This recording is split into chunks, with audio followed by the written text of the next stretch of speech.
So you're a mad wizard, and you have created a brand new monstrosity to terrorize a nearby village. Or, I don't know, for shits and giggles. No one asks why they make these things, but you've made one. I'm lonely. That's all I need, right? This is along the same vein as, like, your bugbear, or your, not bugbear, owl bear, or man-bear pig, or something along those lines. What have you made, and why? Okay. And it has to be a monstrosity? Monstrosity. Are you like an amalgamation of two natural animals? Oh, I went with something completely different in my brain. Okay, well, let's roll and figure it out. I got 5. 8. I got a 1. Cool. I wanted to see how disgusting you could make something. So I just want a living being that is just covered in fingernails. Like, and all I can think about is like that Simpsons episode where Homer has like the eye surgery and then his eyes crust over. Yeah. I just want to think of like how disgusting you can make something.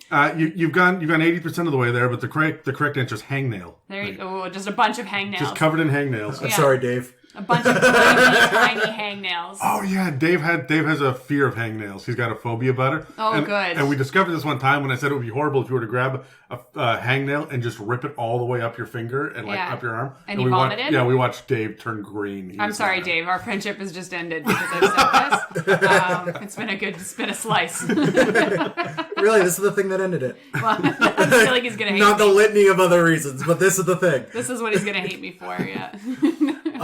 For me, I don't know, man. Like you mentioned, octopuses, octopi. Octopi.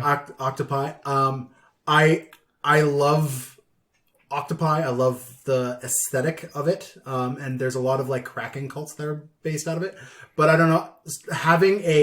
We have land sharks and bullets, so I wouldn't mind seeing some sort of land octopus. Large size, I don't know, octopus bear or octopus raccoon. Just like a little like. Well, would it just be like a bear with 8 arms, or would it be like a bear with 8 tentacles? Oh. So I'm going to go with the scariest thing that exists out there for me, and that is a shark. I do not like sharks. I do not like the open water. I do not like oceans, and sharks bother me. So I'm going to take the head of a shark and the size of a shark, and I'm going to put it on a water bear. Do you guys know what I'm talking about? These little microscopic creatures with the horrible rolls of fat and those gross 6 arms with all the claws and stuff. But now that, with the head of a shark, the size of a shark, and it's on land. I hate it. I already hate it. Yeah. Okay. Why? Because that is something that I can picture a D&D party fighting. Would it be like a gelatinous cube too at the same time? Oh, it doesn't walk. It just like vibrates down the battlefield. No. It goes dump, dump, dump. It's got these giant legs, but its body as it goes, right? Because it just jiggles. It just jiggles. And have you guys ever seen the back half one of these? It doesn't have an anus. It just eats and absorbs whatever it is. So this thing would eat and just get bigger and bigger. And that's my crazy mechanic for it. So it starts off small size, but if you don't kill it right away, you can fight a huge one of these. Whew. I don't like it. It's a Mimic, the Roundtable Dungeons & Dragons discussion podcast, where you never know what you're going to get. Welcome to another episode in our conversation about role-playing wizards in Dungeons & Dragons 5th edition. I'm Dan, and with me this week are Megan and Adam, and this episode is called Wizards, just reading for a spell. Yeah. You're so proud of your titles, though, so I feel like you have to get those right. We've been talking back and forth, and I know we've mentioned it before. We've been talking back and forth that Adam has named these episodes something usually from the very start. Yeah. And it never makes it into the actual episode. We title the episode it sometimes. Yeah. Other times I'll throw something on, and then at 1 o'clock in the morning before the episode's posted, you'll have an epiphany of a better pun. Yeah. And I will look at my phone the next morning and be like, that's not what I typed out, but what the shit, Adam? Yep. So, oh dear. Yeah. So as with a lot of these class episodes, we are going to break down some subclasses. This being the third Wizards episode, we are going to break down the subclasses first, and then we are going to discuss some tips and tricks to playing a very specific type of wizard. So, being that we're going to do subclasses first, Adam, Megan, let's grab our dice, let's roll, see who gets to cover their subclass first. I got a 3. I rolled a nat 20. I got an 11. Megan? Yay! We really covered the spectrum there. All right, so I get to cover necromancy. Yay! I love, which is weird to say out loud, but that's fine. All right, so basically the School of Necromancy kind of explores the cosmic forces of life, death, and undeath. So essentially you're just learning how things live, how things breathe, how things die, what the afterlife is kind of like. You're kind of obsessed with that kind of stuff. So a lot of people would imagine this is your classic, like your dark priest or your mad scientist or your just, I like dead bodies kind of person. There's always this kind of weird, like hunched over. They've always got bad posture. I don't know why necromancers are always the ones with bad posture. No, see, I'm the opposite. They're always tall and regal Jafar. Yeah. Like they're very specific in everything they do. Their finger movements when they pick up like a cup of tea are very. So they're more gentle. Hannibal Lecter than they are. Because they understand like Jafar, how the right? body like, works. Yeah. Right? See me, it's this like pale, gaunt. He almost looks sort of undead himself. He's got like the strands of oddly wet hair that are just thin and hanging. That's the and apprentice. Bent over and pale and like wearing robes that are dirty, and he doesn't seem to care because he's been up all night digging bodies out of the local graveyard. You're just describing Igor. Yeah, which is like no, I'm talking like thin and gaunt. Igor. Igor. Yeah. But no, I kind of agree with Adam that I like the idea of it being you're a meticulous person. Like you are in charge of life and death. Like you understand what you're doing. You have like this intelligence about you, that this confidence in what you know, right? Yeah, my only reasoning for the poise is because he's a wizard. He's spending all his time reading. He's like, what you're describing to me is a Circle of Spores druid. More than anything else, Dan, right? So I'm going cleric of the grave. Yeah, but a death cleric is also like upright as well. But a grave cleric is hunched over. Yeah, that's in my head. Do what you want. Yeah. All right, so I'll go through some of the things that you kind of get just taking this school choice as wizards. So the first thing you get is your Necromancy Savant. So beginning when you select this school at 2nd level, the golden time you spend to copy a necromancy spell into your book is halved. I kind of wanted to ask you guys, how often do you force your wizards to actually take the time to write their spells into their book and hold them true to it? Only if it's gritty as shit. Yeah. If I am like really digging into the minute by minute, we're in the middle of a dungeon, you want to get that shit copied over. The moment I've given you an 8-hour rest, I don't care. Yeah. That counts for you, is the resting point. You just assume that that's what they're spending their time doing. Yeah. By the time we get into town, it's all right. Yeah. My only requirement is that the wizard tell me that they've added the specific spells to their spell book. Yeah. Because the last thing I want is surprise spell. A surprise spell as a DM. I've got so many like plates spinning. Having a wizard pull out the perfect spell that I was not aware that they had access to. Yeah. Is just off-putting. So if I've given it to them in a spellbook, because the other, being a lazy DM, I'll often be like, you find a spellbook, and they go, what's in the spellbook? And I go, spells. All of the spells. I put them in there, I promise. I did one mistake once in my early 5th edition DMing days where I gave someone a spellbook, and we were like level 4 or something. And they're like, what's in a spellbook? I'm like, all the cantrips. All of them. Yeah. You now could do all the cantrips. That's insane. And I didn't realize that cantrips aren't in a spell book. So, because they're not really spells. No. So they're 0-level spells. You just know them. You just know them. Yeah, because they don't take spell slots, so no. they're 0 level. Right. Well, was it 4th edition that they were? 4th edition, yeah. I'm thinking like there was one edition where they just there was Orisians and cantrips, Horizons or whatever they're called, and cantrips. Yeah. And they were a completely different class of magic on their own, and then spells were anything 1st level to 9th. Yeah. Right. I mean that's apparently not the thing, but I don't see cantrips being written in a spell book. I don't know why. It's just like I feel like cantrips are this is your second nature. You learned it because this is what you don't have to concentrate on it, right? This is just a thing that you know how to do. That's how I look at them. I'm pretty sure cantrips are a thing that go into a spellbook because what is a Pact of the Tome? There's something that you get where you like maybe it's magical secrets. I don't remember. It's one of the things that's in the player's handbook that says specifically you get a spell book, and in it there are a couple of cantrips and a 1st level spell that you now know. Yeah, but the Pact of the Tome isn't a spell book per se. It's kind of like the creepy forbidden book of spells? Well, no. Like It is the a book with creepy, spells forbidden, in it. like cultist book is like the vibe that the Warlock Pact of the Tome kind of gives off. You've been given this book from beyond, and in it are secrets. Some of those things are spells, yeah, but other things are just like insane ramblings of previous cultists. Yeah. Oh, so it's my DM book. My Yeah. DM binder. Yeah. Yeah. Crazy ramblings and occasional brand new spells. Yeah. Yeah. Okay. There you go. All right, moving on. So at second level, you get Grim Harvest, which you gain the ability to reap life energy from creatures you kill with your spells, which I think is pretty cool for early in game.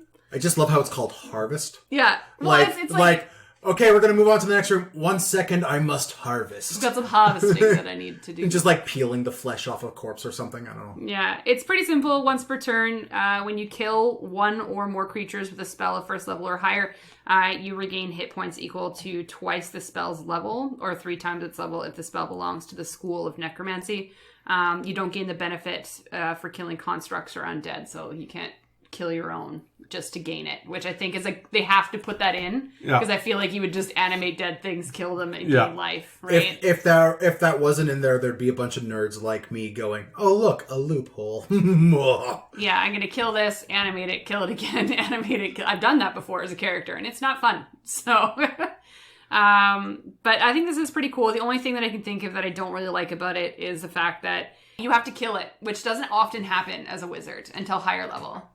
Yeah, you're doing that first round of damage while the barbarian runs up to it. Yeah. Especially as a necromancer, like a lot of your spells kind of blend that line between offensive and defensive. Yeah, it's true. So, I mean, an evocation wizard, sure, Yeah. they'll do that, but You got to be pretty lucky for this to pop off well. if you have built a necromancer with no evocation spells, you're kind of shooting yourself in the foot. Oh, well, let me talk about that later. All right, so I'm going to move on to the Undead Thralls. I was almost said Thralls. At the 6th level, you add the Animate Dead spell to your spellbook.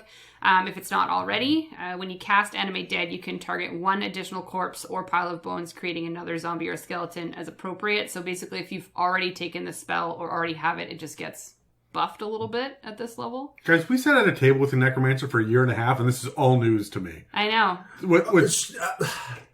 She was such a amazing character. Yeah, which she was a softie necromancer. Yeah, but I don't know think she about ever that. used it. Not till the end. She fully embraced right from the beginning the menace of a necromancer, and I think that's what she really grasped onto.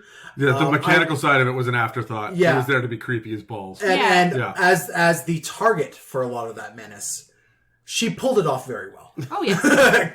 she lived and breathed the emotions that were required to be a necromancer, but did not utilize her abilities to the fullest extent. But then again, as a paladin, I also did not. So come on. The time she turned to me and very calmly said, "Dan, I am talking to you. This isn't in character. This is to you. I will pay you back for this." When I did something for against her characters, and just the slow, "You will pay for this slight against me," and I just went, I'm gonna die. I'm gonna die. Yeah. I'm gonna leave it down, please. And then at 10th level, you get inured to undeath. You have resistance to necromantic damage, and your hit point maximum can't be reduced, which I think is really cool. The whole concept behind that is that you understand how death works. Therefore, you cannot basically lessen your ability to stay alive. Mm-hmm. Right? Yeah. So, which I think is a really cool trope for this kind of character, right? At 14th level, you get Command Undead. This is the really cool one. This is what you do necromancy for, in my opinion, is to get to this point. Yep. Which is you use your magic to bring undead under your control, even those that are controlled by other wizards, which I think is pretty cool.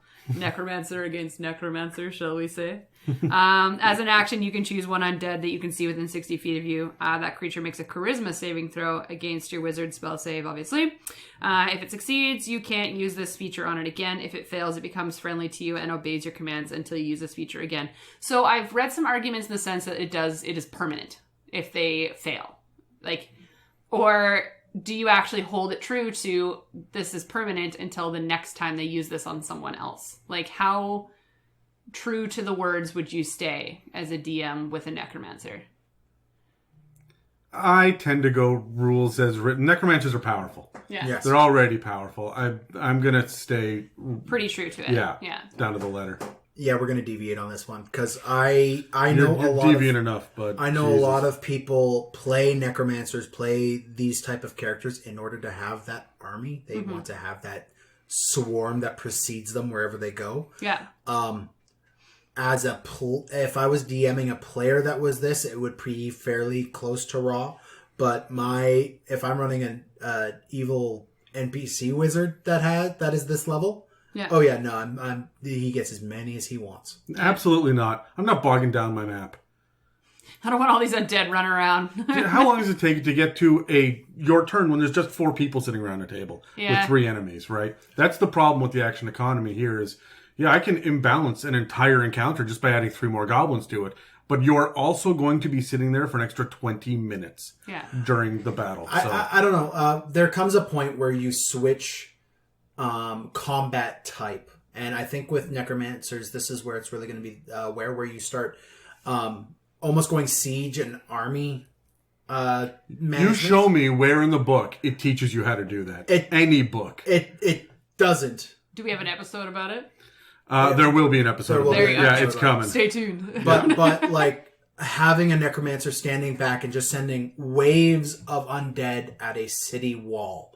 Or it takes a lot to do that, though. But I'm not going to give it to them as an innate thing that they can do.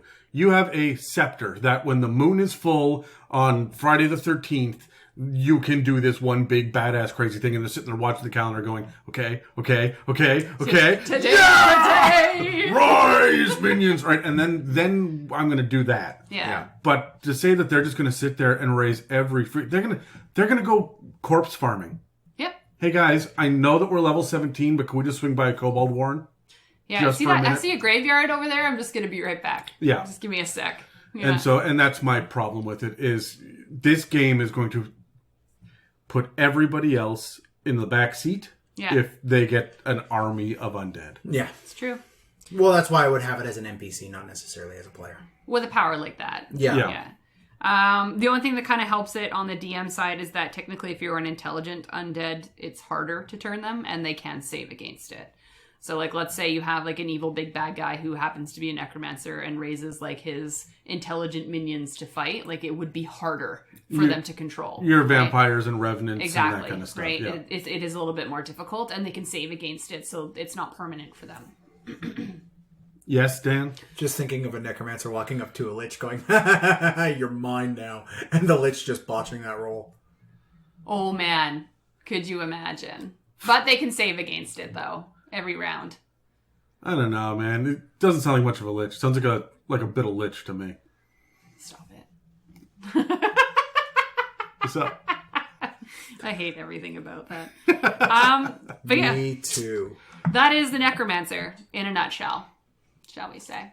What was that, Dan? Sorry, just watched Austin Powers. Look at me, it's me in a nutshell. Yes. Oh, you know what movie I hate? Austin Powers. Really? I fucking hate that movie series. And Why? I will get aggressive about it. Is it because you have taste? Thank you, Adam.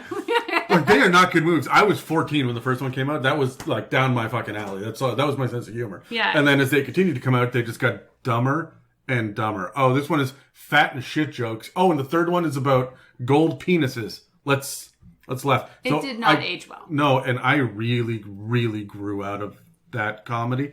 It's like its fan base got older, but the humor got younger. Yeah, I just keep thinking about my parents being my age watching it and then just being like, what the fuck am I letting my kids watch? But they thought it was hilarious back then. So I'm like, what?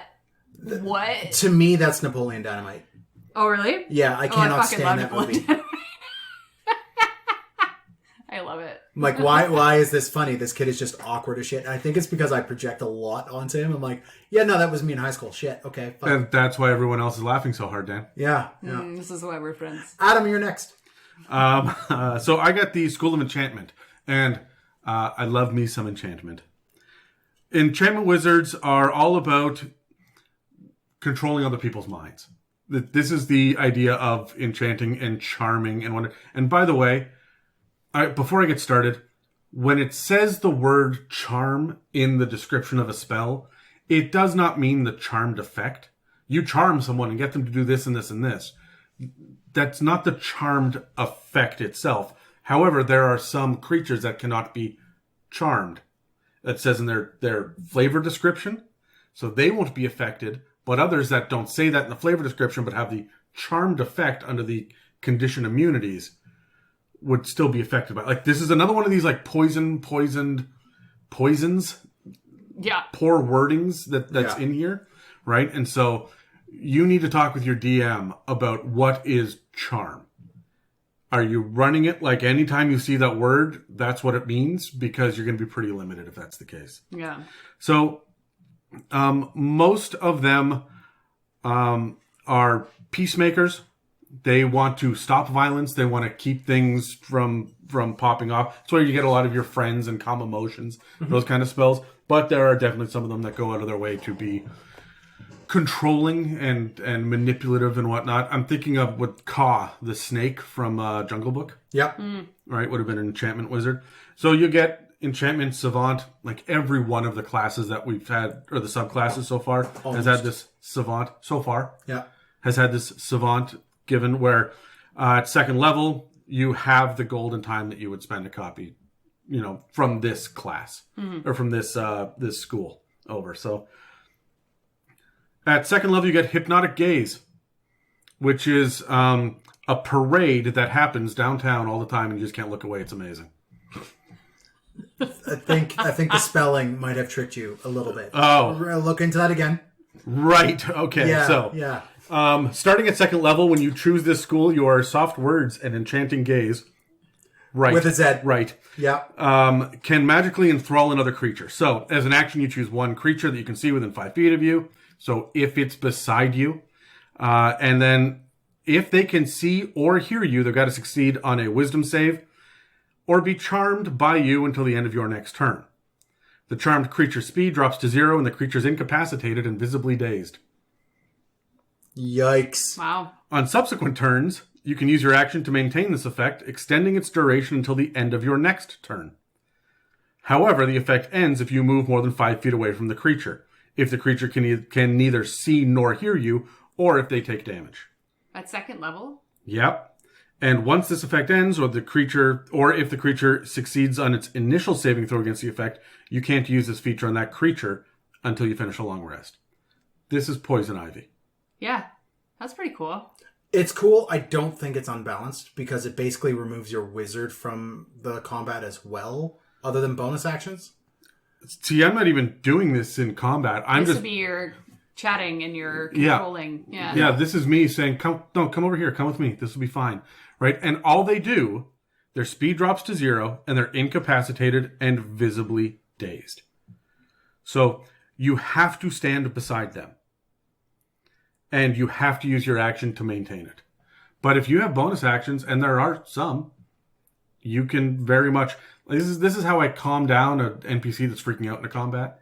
Yeah. This is how I'm going to just get that shopkeeper to just chill out, stand here, look at me, ignore the rogue, look at me. Yeah. Right? And so, meanwhile, the rogue is just filling up his pockets full of gold and wares and whatnot, right? So yeah. Also imagine like a courtier type interaction where you have to be like political. Like this, you can control someone that you would like to not speak during a conversation, right? Oh, this is going to shut up barbarian. I was going to say it's going to shut up the barbarian in a heartbeat. And it's a wisdom save too, so you're even going to be able to shut up the lawful, stupid paladin as well. Just be like, no, this is wrong. Shh, shh, shh. Okay, guys, you do your thing. How dare you look at me when you say that? At 6th level, you get Instinctive Charm. So when a creature you can see within 30 feet of you makes an attack roll against you, you can use your reaction to divert the attack, provided another creature is within the attack's range. So, again, if someone within 30 feet of you makes an attack roll against you, that can be spells. So spells are included. It's not like it's melee attack or something like that. It's just an attack of some kind. And it can be ranged if they're shooting a bow at you. Yeah. You can make them make a wisdom saving throw against your spell save DC, and on a failed save, the attacker must target the closest creature to it, not including you or itself. I think that would be hilarious to roleplay. The barbarian just keeps getting these extra hits, and it's like, what the fuck is happening? And it's just like deflecting everything to this one character because it knows it can handle it, right? Mm-hmm. That's hilarious. I like it. So, what's the spell where there's a defensive spell that you can put up, Dan, where other people can't attack you? Mirror image? No. Like they Sanctuary? Is it Sanctuary where they can't attack you? Which one wins on this? When you're DMing this, let's say the barbarian runs up against the evil necromancer, and the necromancer has Sanctuary up, right? And so they can't physically attack this guy. Sanctuary is also a divine spell. Okay, fine. Well, the evil cleric. Yeah. Okay, and so the enchantment wizard walks up behind the barbarian and goes, no, it's okay, hit me. And the barbarian says, fine, and goes to swing, and the enchantment wizard goes, no, hit him instead.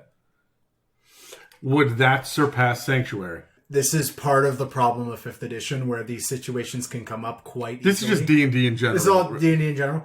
Honestly, I would say... I would do a wisdom roll off. No, I wouldn't even do that. I would say this supersedes Sanctuary, because the intention is not to actually hit the person that has Sanctuary cast on them. It is very much a deflection of the attack, not a direct targeting of the attack.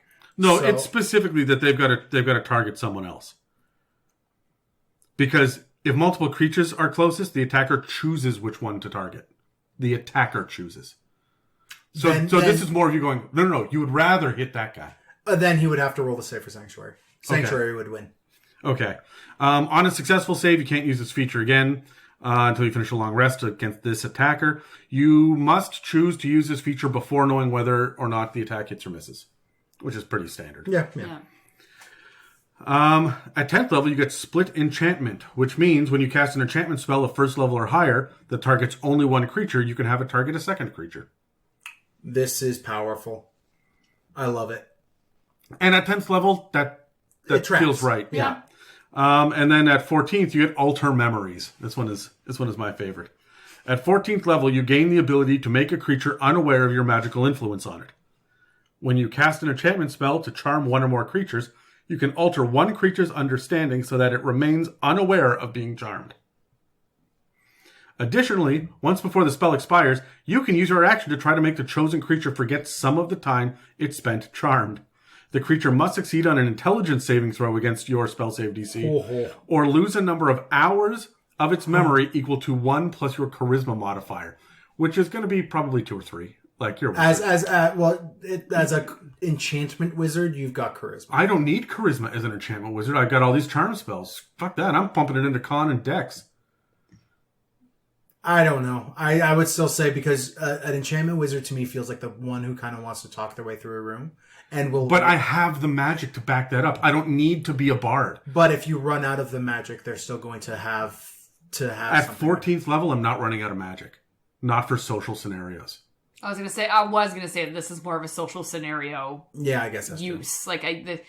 It's not really, you would not use this in battle, technically, in my mind. This is definitely more of you're in an interaction, you want something to happen. It would be hilarious to be in the middle of a fight with the big bad guy and be like, all right, I'm going to do this. And then they just forget where they are for a moment. Sword. Yeah. They forget how to fight. That's when you turn to the DM and say, please, please, please, advantage for the next hit. Yeah. Right? Because this guy doesn't know where he is. All of a sudden, the crazy warlord just kind of stops and goes, whoa, whoa, whoa, whoa, whoa. I was just in the bathroom. Why did I walk in this room? Yeah.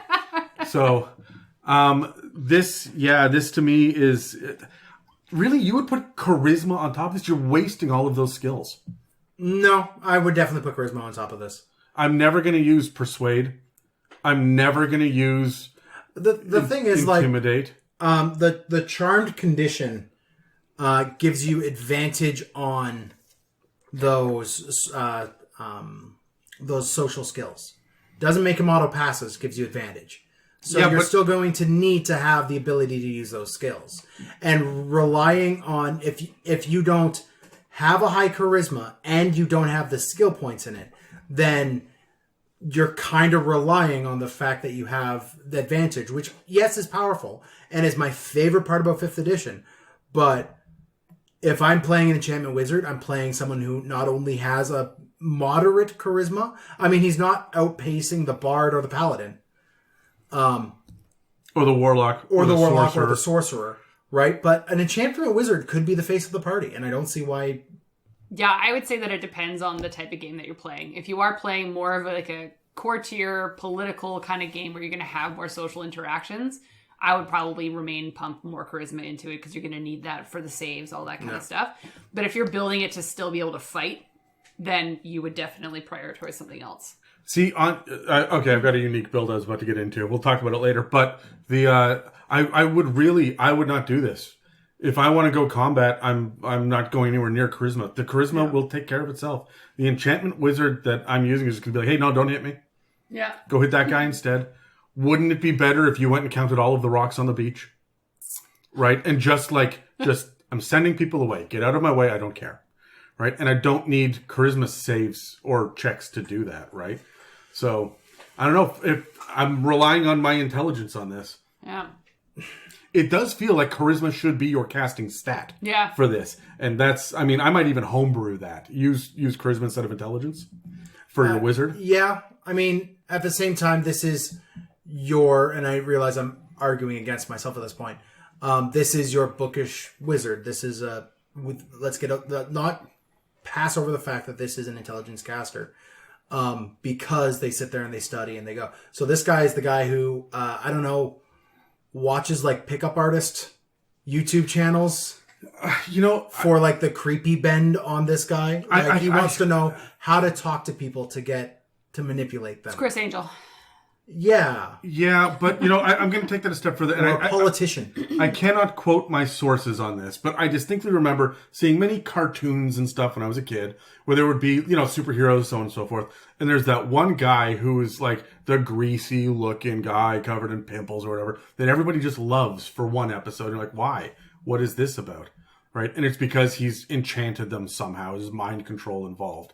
Right? I look at, they did that in an episode of Buffy where little nerdy Jonathan was running around as the king of the school. That guy had negative charisma stats. No, right? And so that's where I'm coming from with the idea that you don't need charisma. Because you have the spells to back it up. You got the spells to do that instead, so put it into other things. Maybe you could just have the strangely high wisdom wizard, which has never happened ever in a game. How strange would that be? Yeah, right? Wizards don't need common sense. That's crazy. The wizard that sits there and goes, this is a bad idea. Detriment. I should not do this. No. It's an occupational detriment. That's what high wisdom is. All right, what do you got, Dan? All right, so at this point, we have covered every single school in the Player's Handbook. That is correct. For wizards. For wizards. So I'm going to introduce a concept that I really wish they would expound on further with additional releases and expansions and other books that come out. But this is a hybrid spellcasting class that is found in Xanathar's, and it is War Magic, which is a hybrid of Evocation and Abjuration. War Magic and a War Mage, they understand that devoting themselves fully to Evocation just means they're glass cannons, and devoting themselves fully to Abjuration means that they're protected, but they are useless as a combative force on a battlefield. So they are going to kind of go down the direction of both, very much with being the chief strategist and main wizard of a battlefield in mind. A war mage has several different options available to them that all compound into this idea that they are tactical geniuses, and they blend the power of evocation and the protection of abjuration. So at second level, you get arcane deflection, where you've learned to weave your magic to fortify yourself. Whenever you're hit by an attack or you fail a saving throw, you can use your reaction to gain +2 to your AC against that attack, or a +4 to that saving throw. Specifically that attack and specifically that saving throw. When you use this feature, you can't cast spells other than cantrips until the end of your next turn. This is a reaction? It's a reaction.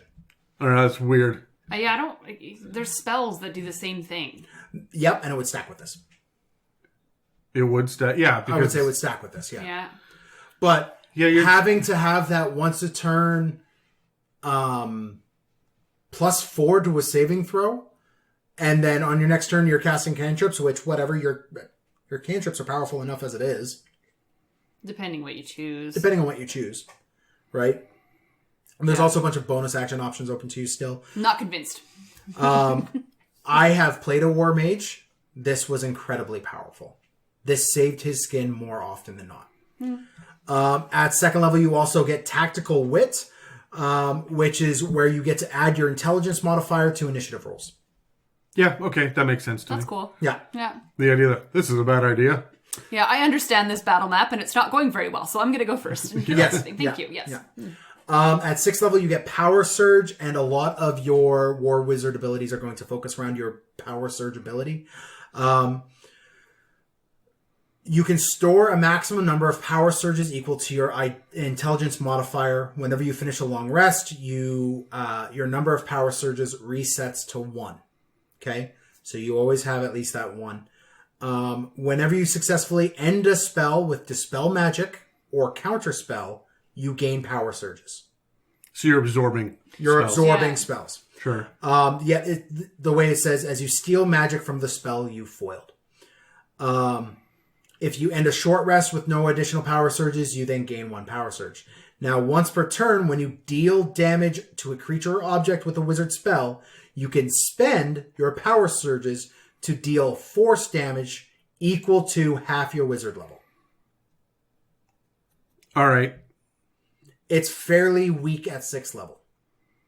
Yeah, but, I mean, and it's never going to be super powerful. An additional 10 at level 20. Yeah. Also, Dispel Magic is a 2nd level spell. Counterspell is a 3rd level spell. Like, these are a bit costly to use here. I feel like this is just a boon. Like, if you're going to use these spells anyway, which you probably will, you're in battle, then it's not going to hurt so much. Yeah.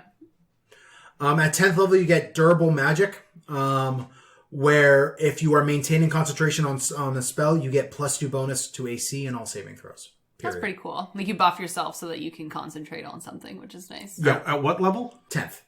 This seems late for a Warcaster. Yeah, I feel like this should be your 6th level one. This could even be your second level one. Like, I'm okay with this coming in earlier just because you are supposed to be in battle. Yeah. Do this instead of the Arcane Deflection. Yeah, and then I just make the Arcane Deflection a little bit more powerful and stick it in 10th. Yeah. Right? Because, I mean, you're not getting any of the regular bonuses you get from picking a school. Yeah. So. Makes sense. Yeah. That actually brings up an interesting question. If you are concentrating on a spell and you use your Arcane Deflection, which removes your ability to cast a spell the next turn, do you lose concentration on the spell? No, because the spell's already cast. You have already cast the spell. You have used the action to cast it. Okay, cool. You're just thinking very hard on the fact that it's still there. Yeah. Yeah. At 14th level, your Arcane Deflection becomes infused with Deadly Magic. When you use your Arcane Deflection feature, you can cause magical energy to arc from you. Up to 3 creatures of your choice that you can see within 60 feet of you each take force damage equal to half your wizard level. Meh. Yeah. At and 14th that's your 14th level? level. That's your capstone. Equal to half. Your wizard level. So 7 to 10. Yeah. However, that's like, how often can you knock that one out? Whenever you use your Arcane Deflection feature. So this is as a reaction.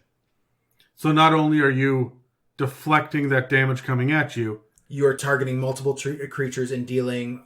This feels more like a static electricity force field. Like a bubble around you. Yeah. So something hits it and it just and you spark. Yeah, I like that well enough. Again, flavorful. It's flavorful. I think that's why I like it. It's flavorful, but it is a bit weak. Yeah. The big thing I get from the War Wizard is that it is flavorful, but a bit weak. Note you don't get the savants from all of the other schools. Yeah, but let's be honest, it's not really that important. Yeah, as I said from the beginning when I was going over mine, like, it's not often that you'll sit there and be like, I'm sorry, but it's only been 8 hours, you can only do one. You know what I mean? Like, you kind of retcon that stuff anyways. Yeah. So, no, I kind of like this one being as flavorful as it is, because anyone who's playing a wizard and you think that you're going to die in the first 10 minutes if you get hit by something, this is the one that you legitimately don't necessarily have to worry if they... As a paladin, you don't necessarily have to stand beside them. Yeah. I like this for multi-classing into things like Eldritch Knight and Arcane Trickster as well. This is going to beef your weird half-caster subclasses. Yeah. So this to me feels like I'm taking a dip to 10th level. I'm probably not wasting 4 more to get that little fizzle. Yeah. Right? But to 10th level to get that big extra boon, I may do that with... I especially like these guys because they don't hide the fact that with a lot of these wizard school abilities, there's not... A lot of these things can often get forgotten. A lot of these abilities can often get forgotten. You will use all of these abilities as a war mage. What's interesting is that there's nothing in there that isn't combat related. Yeah. Well, it is a war. Yes and no. I mean, you could say the power surge and being and having an additional benefit from dispel magic, which often, in my mind, happens outside of combat more than it happens inside of combat. Sure, but it's the counter spell that I'm focusing on. Yeah, right? That you're going to use that more than dispel magic, or most people will anyway. So yeah. But this is the wizard that focuses more on their actual spell and their stock wizard features, and then are enhanced by their school, rather than these other ones from the Player's Handbook, which seems to be the focus of the wizard, are these abilities. You pick spells because you picked this. Yeah, right? Yeah. Where this one, you're not really rewarded for having specific spells other than counterspell and dispel magic. Yeah. Fair. So Makes sense. that's all we have for the subclasses today, guys. So we're going to move on to a commercial, and then we're going to talk about a fun little thing Adam and I have been talking about for a while now. Hello, everybody. You guys know me as Coffee Bitch Dave. You've heard me on quite a few episodes at this point, as well as the Call of Cthulhu miniseries. I'm hijacking this commercial spot right now just to let you guys know a little bit about the campaign builder. Adam and Dan are super into this, and they've done a really good job at not just helping you with the 3 pillars of D&D, but almost that 4th unknown one, and that's the transition between them. It really helps you learn a little bit more and keep your players engaged, which is one thing that I've found can be kind of hard. It's that downtime between exploration, role-playing, and combat, and they do a great job. Anyways, guys, check it out. You guys will like it. Go do it now. I mean, maybe not right now because you're listening to another episode, but like when you're done, go to that now. Do it. Do it. Do it. And now back to the episode. Okay, guys, welcome back. So we have broken down all of the subclasses, and now we get to talk about one of the joys in my life, and that is discussing evil wizards with Adam. Yay! Mostly because there are times Adam, I am fairly certain, is an evil wizard. But also... Oh, sorry, he's not an evil wizard? No. Fooled me.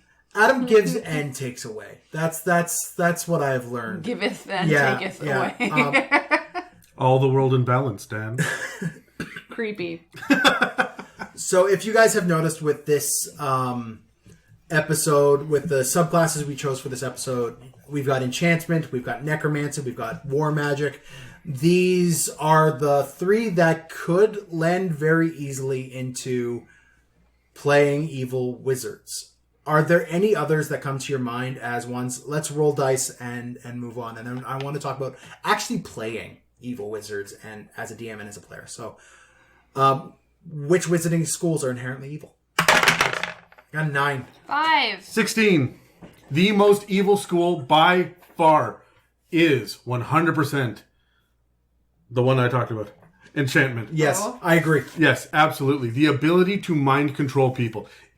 Look, I can walk over and I can deface a grave. I can make prank phone calls from someone that you think is dead, and that's going to bother you. I roofie you. That's evil. And that's what an enchantment wizard does. Just like Left, Right, and Center. It's not for quite the nefarious reasons that's applied with that. But the idea of just taking away your free will is horrifying. Yeah. So that is by far the most evil. And the fact that Necromancy gets all of the healing spells, or at least most of them, means that it's not the big, scary, evil bastard that you... Doctors are necromancers, right? Yeah. If you were going to pick one of the wizard classes, it would be... Kevorkian. That's not a wizard. Okay. All right, then. No, honestly, for me, I'm going to say that transmutation is definitely evil. They really, really dig into it in Eberron. And, of course, I've done the deep dive with Dave for sure. Touring the Multiverse, where they get into the idea that the transmutation wizards in that world are warping reality to create new monsters and to shift and change and warp the way that the natural world is. And they've got these super aberrations called the Delkir, which are beings of pure madness, and they look like people, but they're so freaking evil. And all they do is they warp and change, and they add symbionts to you that you cannot unattune from and stuff. Like, it's crazy what these guys can do. Yeah. And they're so evil. So I love the idea of you walking up as a transmutation wizard saying, hey, you know what? You are a frog permanently for the rest of your life. I have inherently changed who and what you are. Yeah. Polymorph is insidious. Especially true polymorph if you cast it every day for a year and it becomes permanent. Right? Boom. Which is how polymorph works, right? If you... Yeah. Or any spell, really. If you cast it every day on the same subject for a year, it becomes permanent. So you can cast light on the same object for 365 days in a row, and now it glows forever. What? Cool. Right? And so that's a thing in D&D. Nobody ever thinks about doing that. But now when you think about transmutation, you're breaking the laws of nature with that. And that's way worse to me than, hey, you know what? The paladin died, we're going to bring him back. Yeah. Right? For me, that sounds like too much work. I'm not surprised, you lazy asshole. So the idea of illusion magic being able to do all of that and with far less work.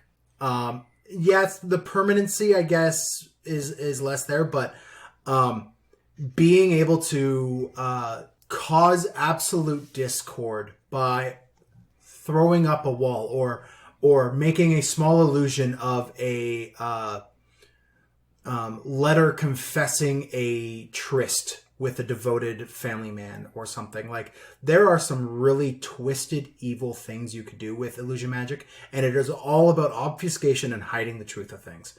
It is inherently evil because of that. I would say that, I mean, we've covered necromancy. I would say does lend itself just because of its history to evil, but I agree with you, Adam.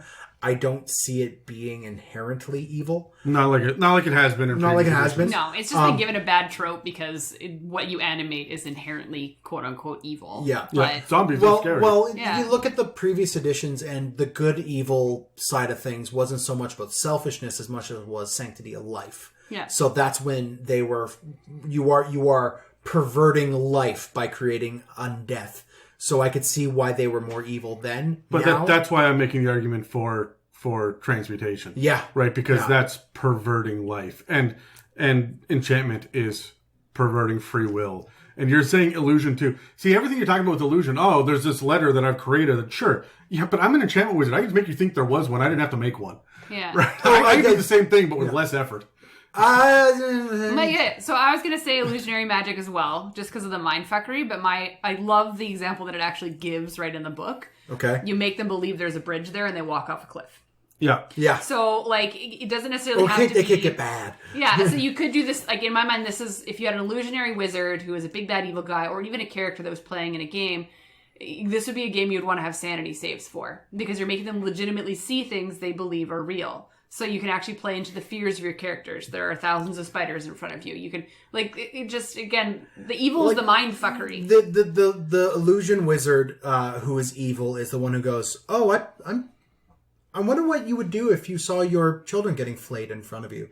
Let's see. Let's find out. Yeah. Like right now. Let's just do that right now. Let's find your breaking point. Yeah, but as the enchantment, wizard, I'm like, hey, you don't remember the last 3 hours of your life, and by the way, your children were flayed and you watched it. Enjoy, have fun with that. See you later. Yeah, bye. Yeah. And sanity save. Yeah, and that doesn't go away when somebody touches it. That shit sticks. Well, the thing is, if no one interacts with the illusion, I don't see why the memory of it would still not have a lasting effect. There's still trauma involved with illusion. Just knowing that it was just an image doesn't help. I don't know, man. As someone who has watched enough gore and shit on TV, I know that's fake. And even the stuff that traumatized me when I was a kid, you know, you watch a scary movie up late at night, doesn't haunt me like the actual physical horrors that I have seen in real life. Your brain works different than mine.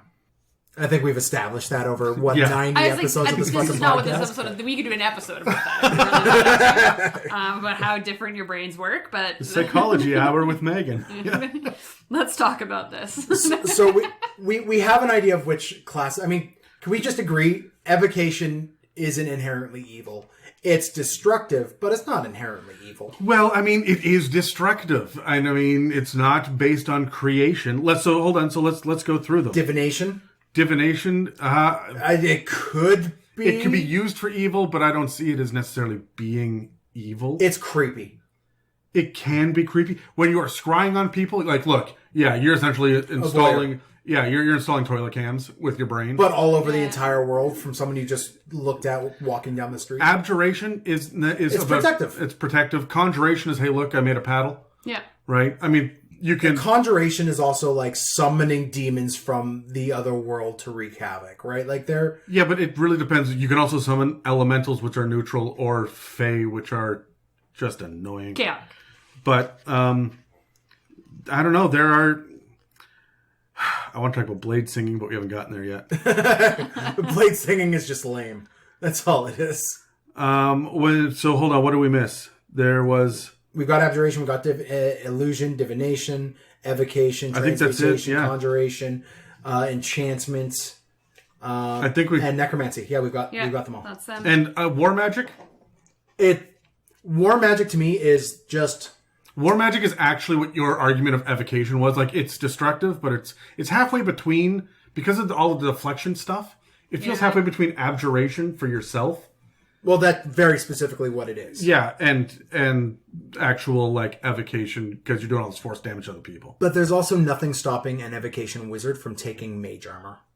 Right? It's the same thing. Yeah, right? So, I don't know, evocation to me is you want to blow shit up. And the evocation wizards are the ones that are like, I'm going to just break people's brains by exploding a fireball in their eye socket. Yeah, right? I imagine like the evocation is that, and then the war magic is but I also understand how the battlefield works, so I'm going to do it to my advantage. Honestly, I think the spell that came out, I think it's in Xanathar's Pyrotechnics, is one of the best spells that has come out recently, because it is what I want every evocation wizard to take, because it is fairly mundane, it doesn't do a lot of damage, it is an evocation spell.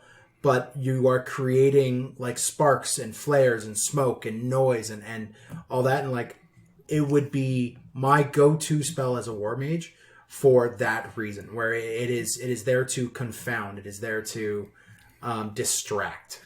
Yeah, it does do some damage. It's got some it's basically you're lighting off fireworks, right? But I look at it also from the standpoint of the fact that you have to research this shit in a library for years. And so there are the kind of people that would sit down and say, I want to be really good at fighting. And I want to be able to control a battlefield. I'm going to protect myself. That's a war mage. And then there's a guy that's like, I wonder what would happen if a tiefling was just struck by lightning. What happens if I throw this hamster in the microwave? What happens to their body? That's the evocation wizard, right? So this gets far more insidious when you stop to think that these guys have to study for hours on it. I think what we're trying to say is a lot of them easily lend themselves to being evil, but at the same time, a good transmutationist trying to save its friend from a curse, or a good evocationist sitting there protecting a village with powerful spells because he was raised in a land held under tyrannical rule. Yeah. Right? Like, there are certain things you could do with these things. Even the necromancer, even the enchanter.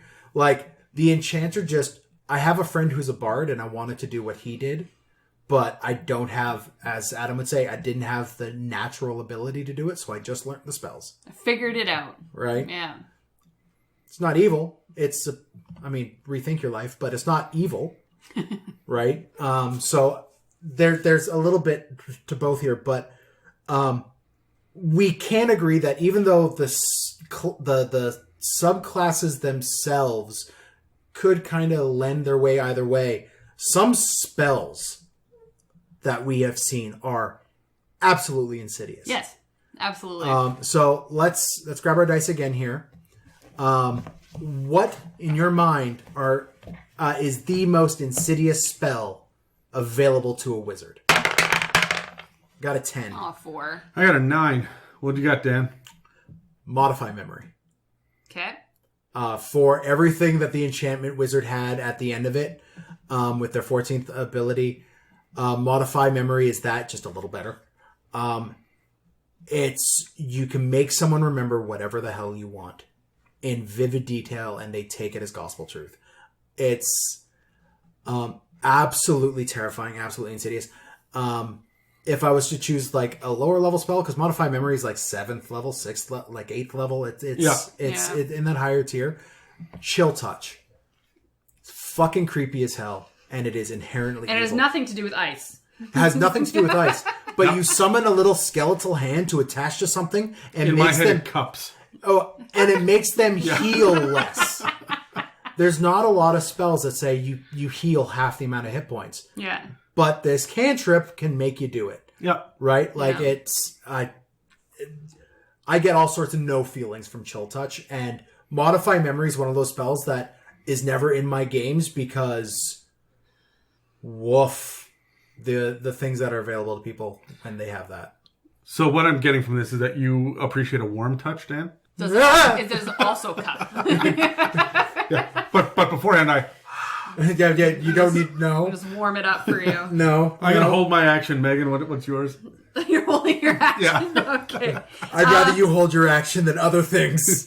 With a cupping motion. I chose imprisonment. Yep. I think it's pretty crazy. Like, don't get me wrong, it's a 9th level spell. You're getting this at the end. But still. It's pretty crazy, right? What does it do?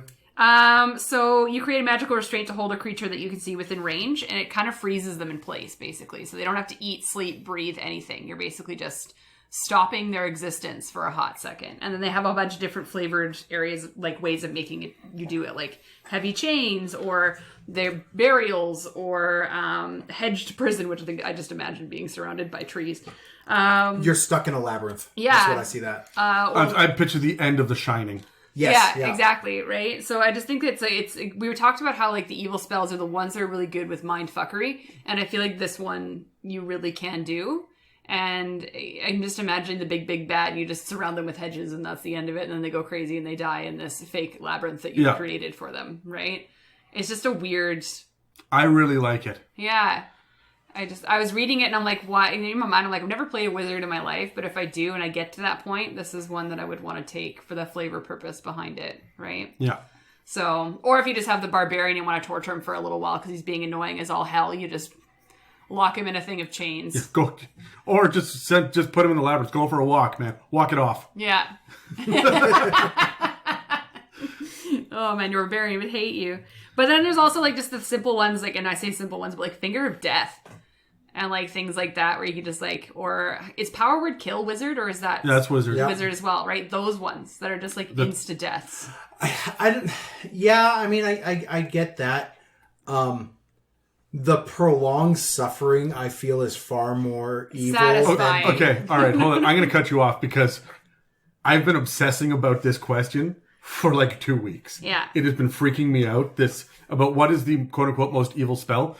And I came up with my list of 15. Okay. Of course you did. Yeah, so bear with me on this. Megan, you already said imprisonment, and that was on the list. Boom. And Finger of Death is as well. Yeah. Which is a different than cup. Yeah, okay. Yeah. It's a singular finger, that's less cuppage. Yeah, that's palm of death.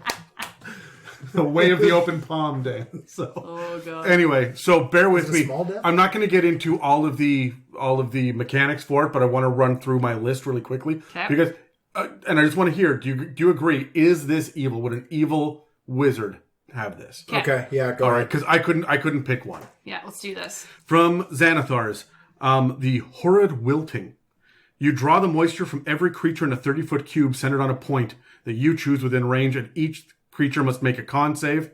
And constructs of undead aren't affected. You essentially, it's 12d8 necrotic damage as you suck the moisture out of them. I picture you raising a fist, or raising an open hand, closing a fist, and just like sucking moisture and sweat out of their pores until they wilt. Evil? Yes.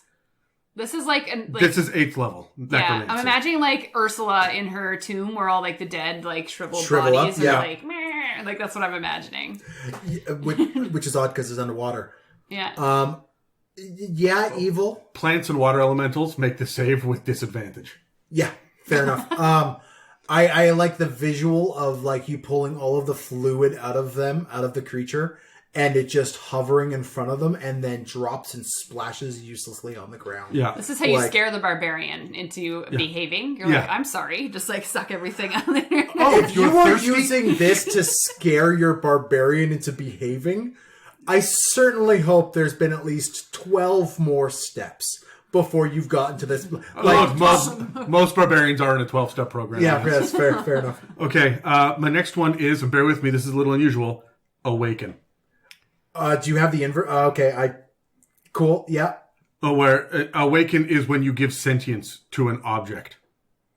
Oh. So, no. So, yeah. And does it understand what it is? Yeah. Yeah. Oh, okay. Yep. Nope, that would be terrible. So isn't that like, and I feel like people are doing that all the time. Hey, I want a little like sidekick. Remember Dan had an Awakened Shrub sidekick for a little while? And like, can you imagine what it would be like to be the only one of your kind? And you know that you just need to like, I gotta water myself tomorrow in order to live. I gotta go stand out in front of the sun for a little bit to photosynthesis. This sucks. I view other things would be terrible, like an awakened toilet. You could get really dark with this, or you could just do like an awakened rock. So that shit can't move, but it is sentient and it is still. It's okay. Hello. And it is aware of its own surroundings, but has no eyes or ears. At least I don't look like a skipping rock. So, here's one. Dark Star. This is from the Explorer's Guide to Wildmount, which some of these are from, and it's fucking dark. Yeah, Matt Mercer is... He's a strange got a dark person. streak. Yeah. 8th level Evocation, okay? This spell creates a sphere centered on a point you choose within range. The sphere can have a radius of up to 40 feet. The area in the sphere is filled with magical darkness and crushing gravitational force. You suck everything into the middle, and it takes shit tons of damage. You summon a black hole. Pretty much. Cool. You drop a black hole in the middle of your battlefield. Any creature that enters the spell's area for the first time has to make a con save. It's 8d10 force damage.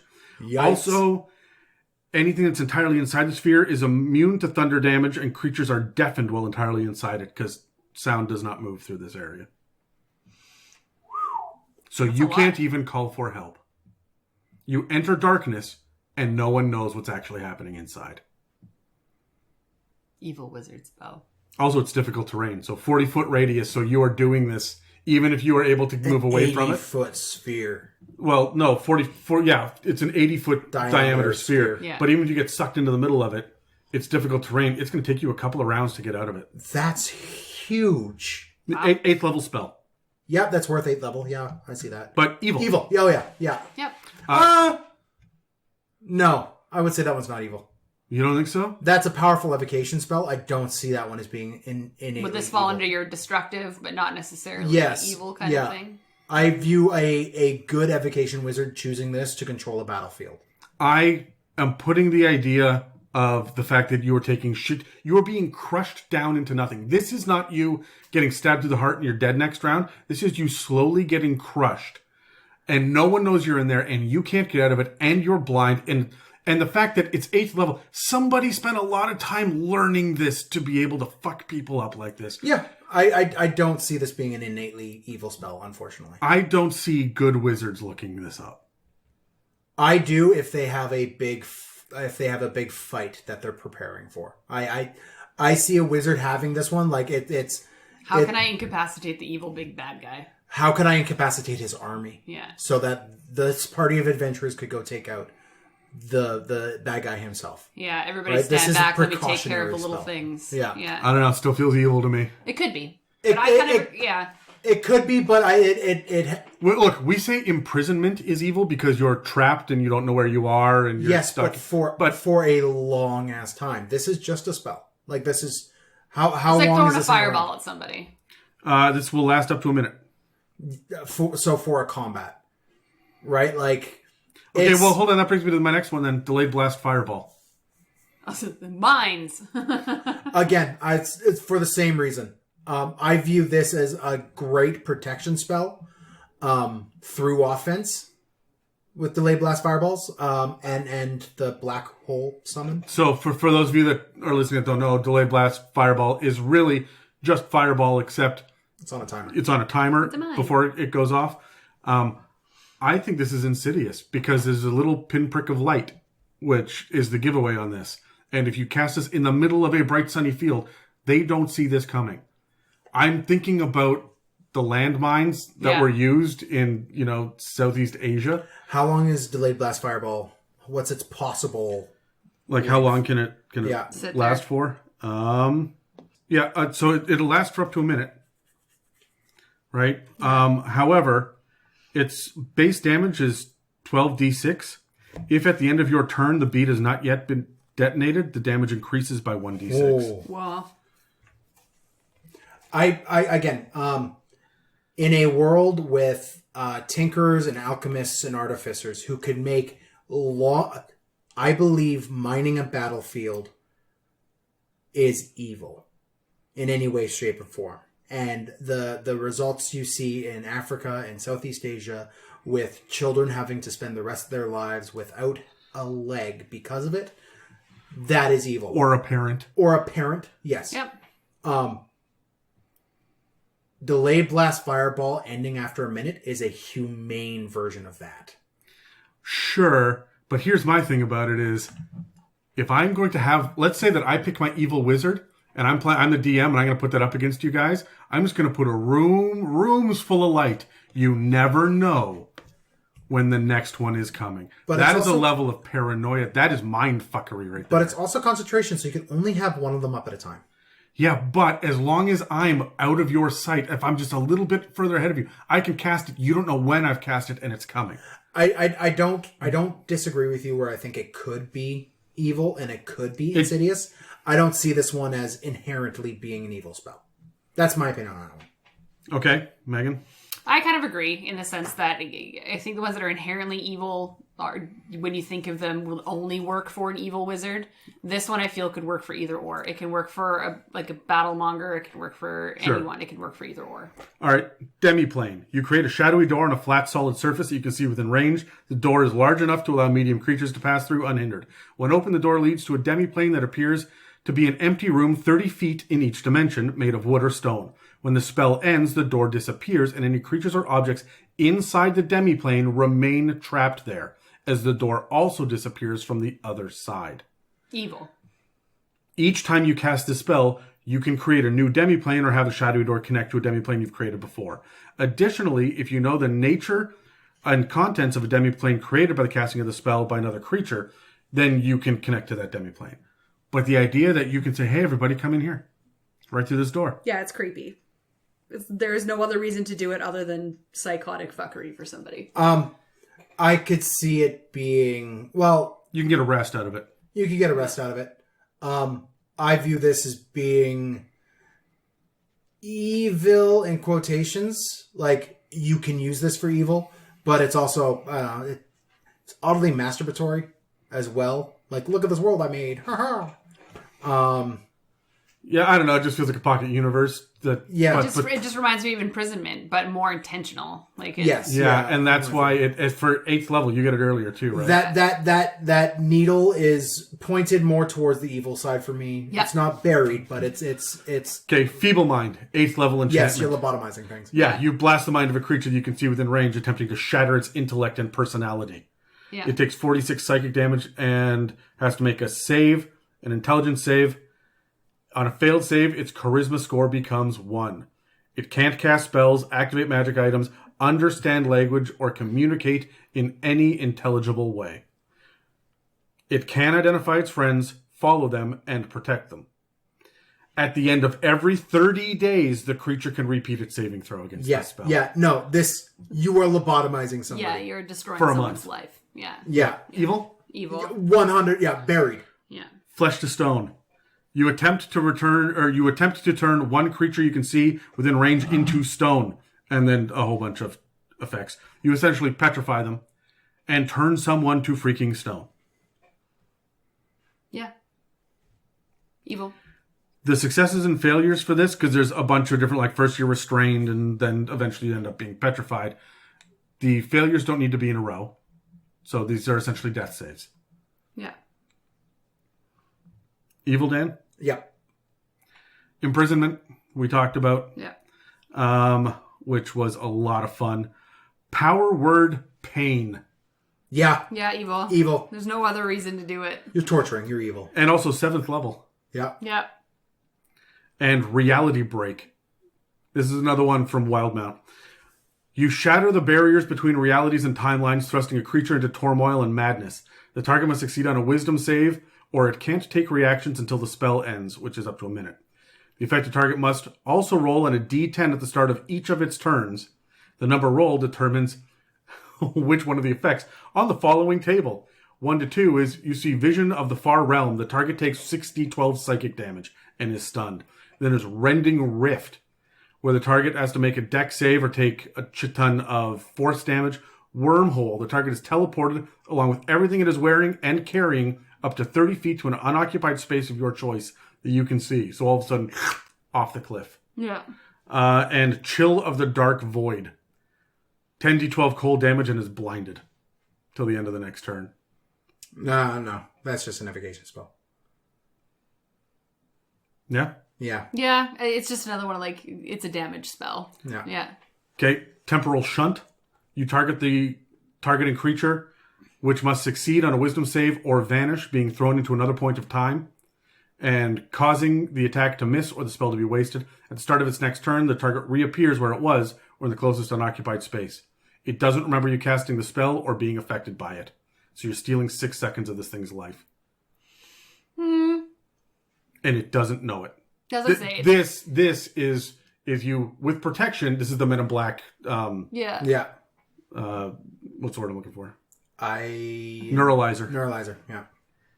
I don't know. I think this is just another, like, battlefield control one. The fact that Yeah. it's not getting more insane or not really realizing what's happening to it, I feel like you're just utilizing your abilities at that point. What about Time Ravage? You target a creature you can see within range, putting its physical form through the devastation of rapid aging. Yes. Yep. Evil. Yeah, okay. That one comes with damage, too. 10d12 necrotic. True Polymorph, which I talked about briefly earlier. Yeah. And Weird. Drawing on the deepest fears of a group of creatures, you create illusory creatures in their minds, visible only to them. Each creature in a 30-foot radius sphere centered on the point of your choice must make a wisdom saving throw, otherwise they are frightened. You are literally making their nightmares come to life for them. Yeah. Evil? Yes. Yeah, because it fits into the illusionary fucking with their mind and utilizing their fears to your abilities, right? Yeah. Yeah. And my last one is Zone of Truth. Is that evil? No. Really? Ask Jim Carrey in Liar Liar how it felt to not be able to lie. That is straight up fucking with free will.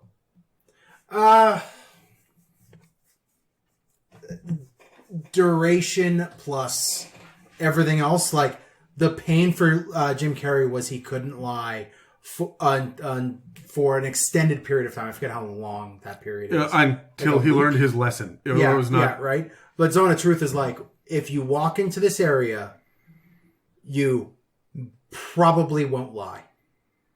Yeah, I feel like it's, like, again, I think it depends on how you use it. And I think because you can use it for good and evil, it's not inherently evil. Because I feel like the intent behind it is not to make the person you're questioning suffer, but to actually just gain information. I have one more as well. Well, sure. Technically a couple. I mean, you didn't mention Magic Jar.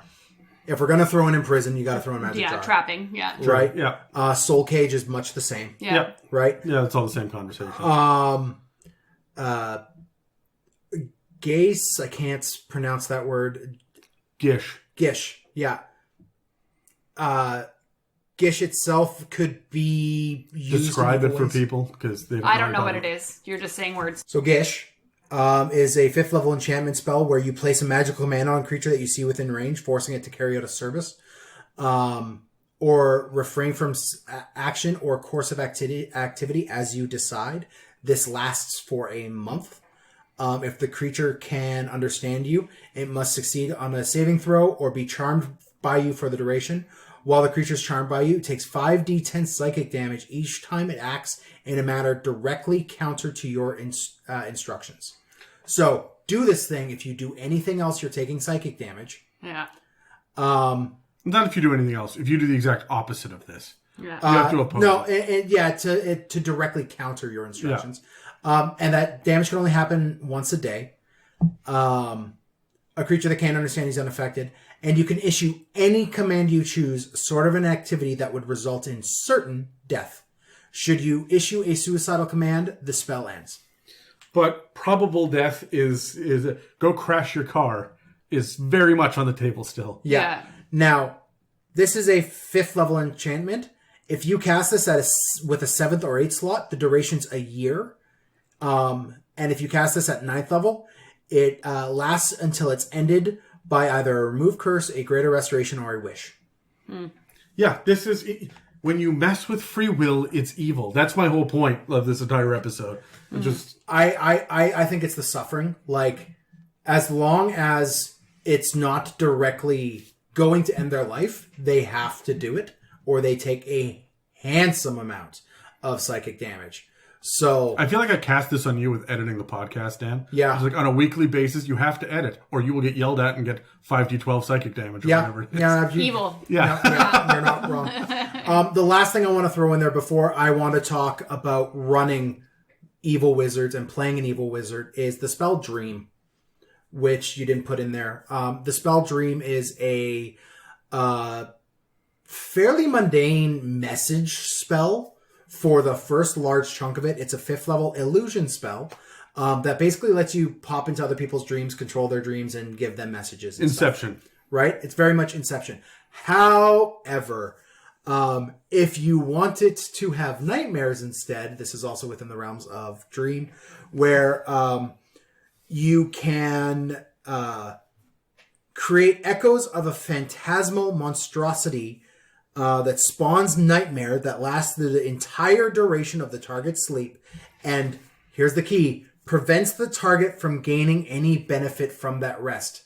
That means they get their 8-hour sleep, but they also get that 1 level of exhaustion.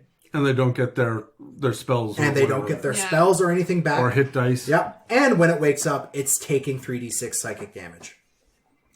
If you have a body part, lock of hair, clipping from a nail or similar portion of the target's body, the target makes the saving throw with disadvantage.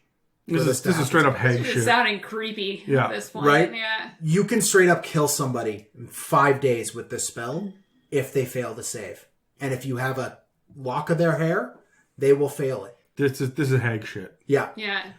Dream is insidious as shit if you really want it to be. Yeah. Otherwise, it's a nice, happy, like, let's have rainbow unicorns in our dreams. Sure. I feel like this needs to be 2 different spells. Yeah, I agree. Yeah, because I'm just imagining now this is like your old lady NPC that you've decided to take with you because she just needed someone to protect her, take her to town, and your team slowly keeps waking up exhausted.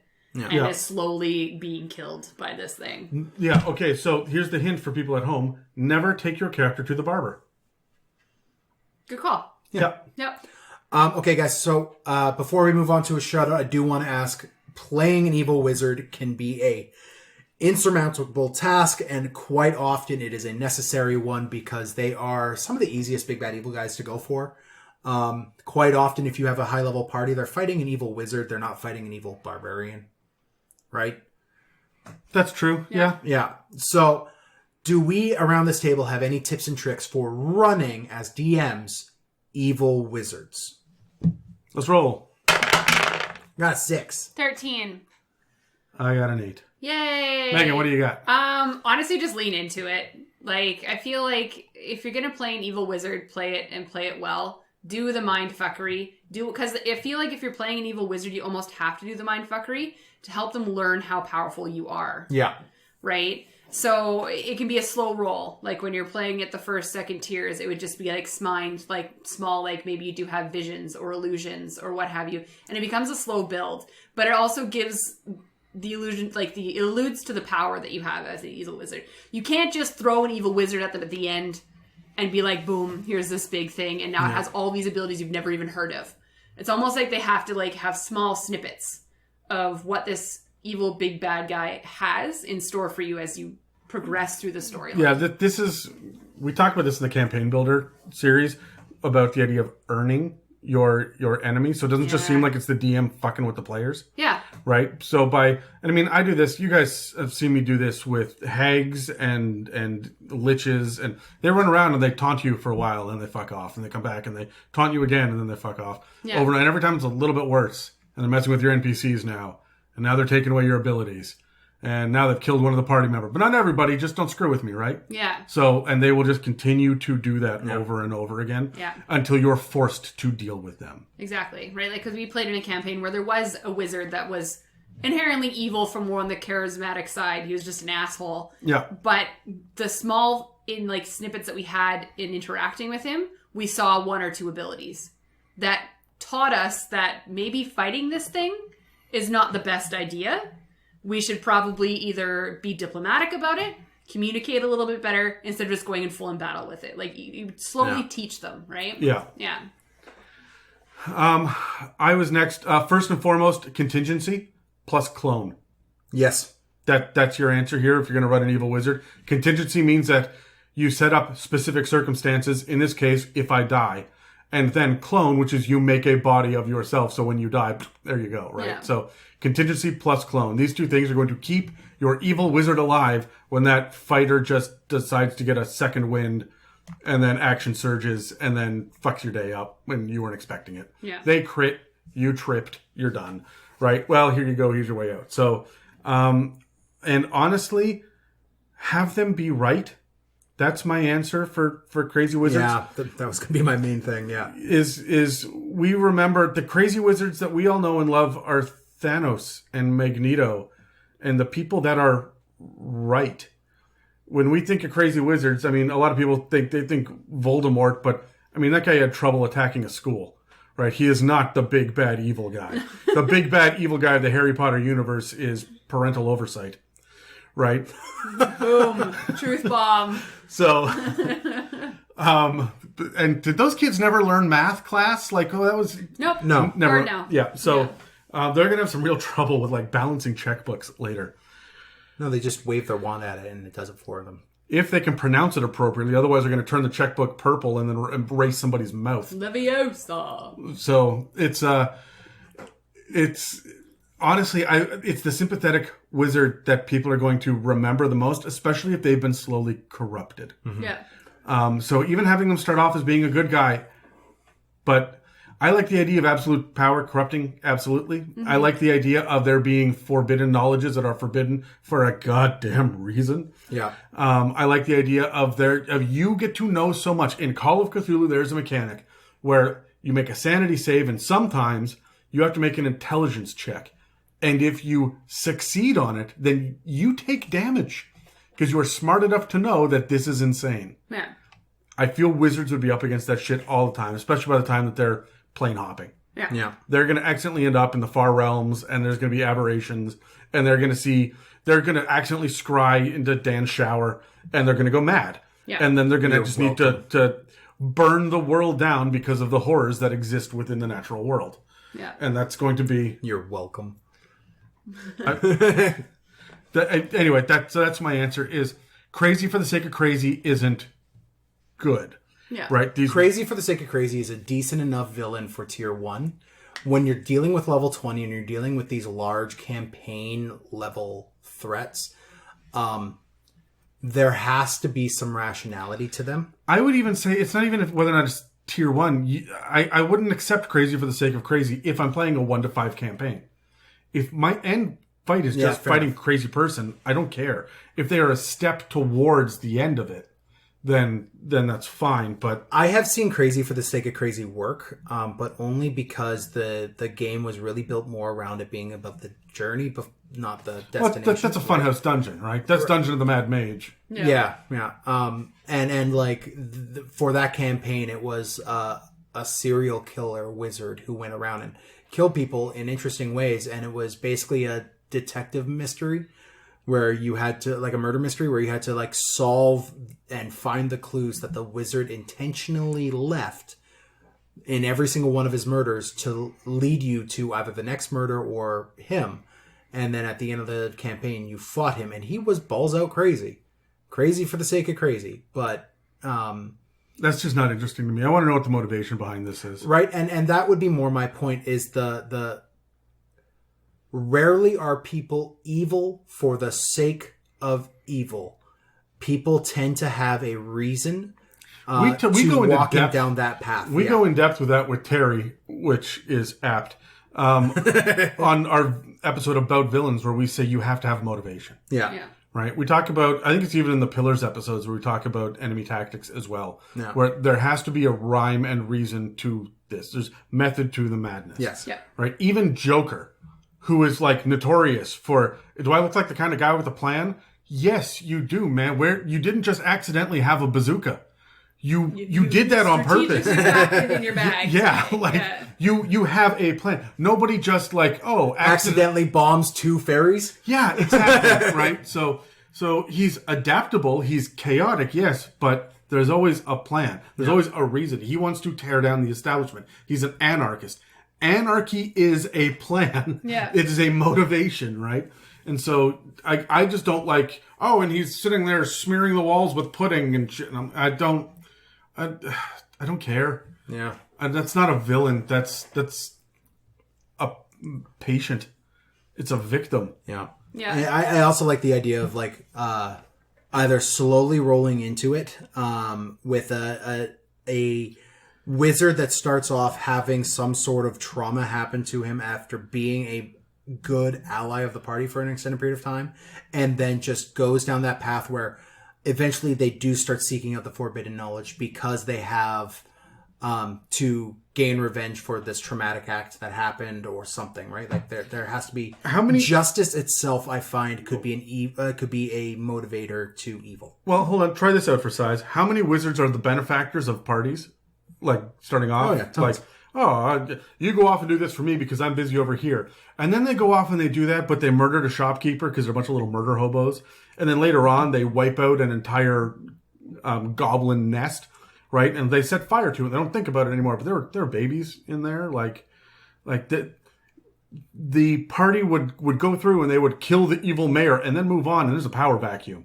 And the next person steps up is a tyrannical captain who instates martial law for jaywalking and shit. Right, and you could systematically point out the fact that this wizard has been cleaning up their messes and justifying that this is for the greater good, for the greater good, for the greater good. But now you're level 20, and yes, you killed that red dragon, and that's what I needed you to do the whole time, but I have to put you down now. Mm-hmm.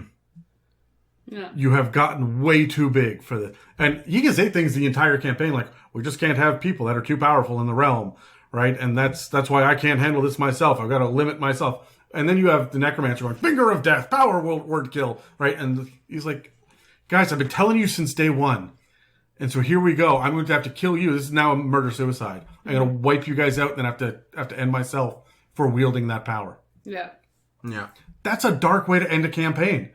And if the heroes win, what does that mean? Right? Are they really heroes? Exactly. And so, anyway, that's... Do we have any tips for players playing an evil wizard or playing against an evil wizard? Let's go from the player perspective now, dealing with the whole concept of evil wizards. Let's grab our dice. Let's roll for that. I got 16. We're rolling off, Megan. All right. 14. I got a 19. All right. Is that a 19? That's a 13. That's a 13. I got a 13. I'm going last. Yeah. So if you're a player playing an evil wizard, a lot of the same rules we applied as a DM apply to you now as well. have a method to the madness for your evil wizard. You are a high intelligence caster, play like one. You have motivations, you have ambitions, you have goals that your character has set.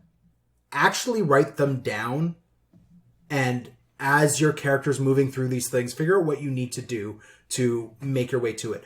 A evil wizard in an evil campaign is probably trying to manipulate things so that his end goals or her end goals or their end goals come to fruition at the end of the campaign. Write down what your goals are and how to get to them. It makes sense that the evil wizard wants to become a lich. That's, I think, the standard trope that you're talking about. Yeah. Well, not even that. Or domination, or finding that secret spell, or exacting revenge on this group of people who belittle. Like, there's any number of reasons. To fighting an evil wizard as a PC, don't antagonize. Try and I mean, this is going to be campaign to campaign, DM to DM, how you fight against an evil wizard. But if someone is one of those people that seems to have a contingency to absolutely everything, subterfuge and obfuscation are your best friends. So trying to surprise them is going to be your best asset. That's what I have. I would play similar to that, just in the sense of motivation. I think that if you're going to be playing an evil wizard, know your audience and your group. If your character clearly is, your motivations are going to continuously butt heads. It's kind of like playing the stupid lawful good paladin. Yeah. I feel like you can fuck up a campaign if you're playing a super evil wizard in like a hero world. So I think that with the same kind of trope of know what your ambition is and what your goal is and stick to it.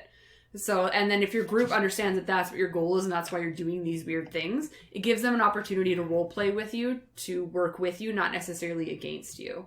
And then have that open-mindedness to work with them. Don't play, again, lawful stupid, but lawful evil. Or like, evil, chaotic, stupid nonsense. Yeah. Right? Yeah. Because you're just like, well, this is it and this is where I am. Like, be open-minded as a player and be open-minded as a character. The problem with evil characters is that the players tend to rely on that's what my character would do excuse. That's never a good excuse. Yeah, you almost have to do more work to justify why you're with the party if you're being an evil character. Yeah, and I think they just have to be mentally prepared to do that. So if you're going to be building an evil wizard and that's not an evil campaign, you have to be better at your communication, and you have to be better at having those conversations with your DM and with the players outside of character as well as in character. You have to be stronger at role playing, I think. And you have to be willing to adapt. Yeah. I think like if your character has a change of heart at some point because you're traveling around with this lawful good paladin, let it happen. I've always been a huge fan of the person who was raised in, I don't know, an evil cult or something. Like, they were raised in a society that was evil and taught to evil, but they've never known good. Yeah. And then they're removed from that society and are raised in a, like, I don't know, traditional civilization that actually tries to impart goodness on its people. Yeah. And they go, well, why can't we just go sacrifice the youngest firstborn in the city to get an answer? That's what we used to do. And they just have no concept of good. Yeah. And then that's slowly turning into a thing where it develops into a character figuring out that their old ways were actually evil and then fighting against it. And then learning about it, right? Like, because we played in a campaign where I played a lawful good paladin at the start against a necromancy wizard who was lawful evil on the character sheet. Yeah. Exactly, right? And her and I, we played in the campaign for years, and our characters were literally best friends for quite some time. Yeah. And it was because we came to a role-playing mutual understanding of what each other's goals were, and they aligned at one point on the S-curve. Yeah. You guys had a mutual enemy of drunk gnome. Yeah, but we knew that at the end, we knew at the end of the campaign it would end with us fighting. Yep. Like we as players understood that was going to happen, and we accepted it. Over the corpse of a already dead drunk gnome. Yes. Yeah. Do you have any tips for people that are going to fight an evil wizard? Right. Basically, anything that happens, I feel like you have to have somebody in your party that would research it. Right? So, like, how I played into, like, the sense where, like, you would get little snippets from your evil bad guy throughout the campaign. take the time to understand what happened. If suddenly you wake up one morning from a dream and you're all exhausted, take the time to understand why that happened. Yes, your DM is putting the work in to fuck with you. You need to understand how and why. Reciprocate, right? Yeah. Think about how and why. Always ask why, because otherwise you are just going to wake up dead. Yeah, one morning. Yeah. And this is very much a game where if you're a DM like me, every word that comes out is important, if not intentional. So if I mentioned, like we mentioned this in the half-elves episode, if I am suddenly saying that everyone in this town is a half-elf, there's a reason for that. Yeah. Right? It's not just because I went, this is a half-elf town. There's a history. Yeah. Right? Like there's a history to it. There's a reason to it. Yeah. So having someone in the group just paying really close attention to what the DM is saying and taking good notes. Even this is the person who takes good notes. Yeah. Okay, for me, when it comes to playing an evil wizard, you guys both really hinted at what I was going to say, but you hit the two opposite ends of it. Or Dan, you said, know what your end goal is, and Megan, you're like, well, and work with people on the way. Evil to me is apathetic. It really is. It's a sociopath. And it's someone who is not out to wreck your shit today. I will play 6 sessions in a row and never do anything evil. I don't need to do anything evil. Yeah. I want the world to just die of atrophy by the end of this campaign. I'm waiting for that final boss. We are going to go fight Tiamat. I like Tiamat. Everybody knows that I, love dragons and shit, and I keep talking about dragons, and nobody's putting it together. We're going to go fight Tiamat, and I don't need to do anything evil. I'm all like, there it is. I don't need to go. Yeah, that's my end game. That's where I'm going. I'm not stabbing people in the back. I'm just biding my time. And when someone's like, oh my God, I'm dying. Does anyone have a health potion? Sit there, look at your sheet, see the 6 health potions, and go, nope. No, I'm sorry. I don't have enough speed to get to you, so... Yeah, I'm just... it's not even that. I would just lie. Yeah. And like, didn't we give you one? Yeah, I used it. Must have used it. Yeah. And it's up to them to say, I want to roll an insight check. Exactly. Right? Yeah. And so at which point you say, I'll roll against it. But you don't say, deception or persuasion, whatever it is, because you don't care. That's all it takes. I ran an evil campaign for like a year. And the most evil thing that happened, yes, they were blowing up children in the woods and shit. And they were all gleefully like, we're so evil. But the evil shit was when one person needed help and everyone else stood by and went, well, I wonder what you're going to do about this. Yeah. And they would sit there and look at each other and go, what the fuck? Help me. Right? I'm up against a CR7 monster. I'm level 7. I'm 1/4 of the power to fight this thing. And everyone else has walked away. Yeah. What am I doing? And everyone else, they see you get swallowed and eaten by the creature. They go, well, he's dead. Yeah. And they just leave. Right? And that is how I would play an evil character. Oh. Yeah. Right? But the other thing that I would absolutely love to do is say the entire time, I'll get you for that. You'll regret that eventually. Oh, man, I guess that's how we're playing it, huh? And keeping super vague. Yeah. Because then in 20 sessions, it's like, all right, roll initiative. So today is the day you're playing. Remember when that happened? And I've been taking notes. I got 3 pages of the shit you said. That bard that keeps teasing me. That barbarian who keeps trying to punch his way through magical barriers. Mm-hmm. Fuck you guys. Enough is enough. Here it comes. Yeah.